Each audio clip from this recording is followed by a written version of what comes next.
Wrapped in a Palestinian flag, Bana Libouam is brought home to her family in the West Bank village of Kiryat. Inside, an eruption of grief for a 13-year-old killed here yesterday, Palestinian officials say, by an Israeli bullet. For her mother, her sisters, a loss that overwhelms attempts to console. She was in a room along with her sisters. She was afraid, in fear. And suddenly a bullet came through the window and hit her while she was on her bed. A Girl Scout who loved to draw, Bana had been sheltering from violence outside, following an attack on the village by Israeli settlers. The Israeli military says it's investigating her shooting, that its troops had fired in the air to disperse confrontations between the settlers and Palestinian villagers. Earlier this morning, in a hospital in the northern city of Nablus, Bana's body was laying alongside that of Aysenur Ezgi Egi, a Turkish-American activist also shot yesterday, witnesses say, by an Israeli soldier.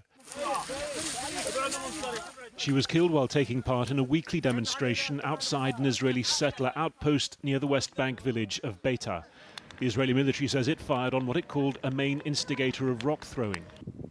The United States is calling on Israel to investigate. Turkey's Prime Minister called it flagrant slaughter.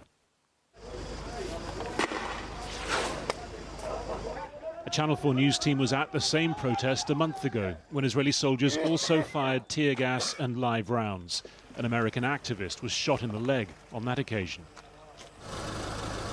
It's part of an upsurge in violence across the West Bank involving Palestinian armed groups, Israeli settlers and Israeli forces.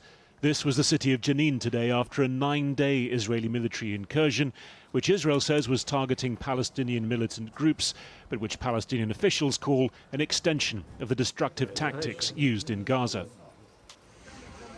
And in Gaza, the destruction and death grind on. At least 17 people killed today in Israeli airstrikes on 2 schools and a house in the north of the Strip.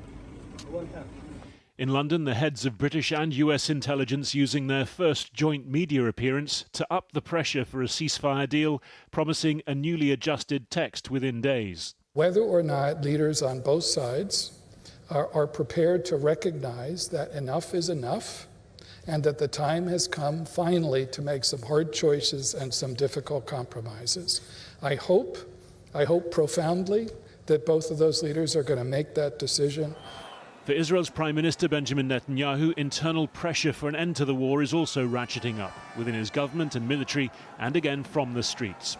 Families of the remaining Israeli hostages calling on fellow protesters to shake their country and bring their loved ones home.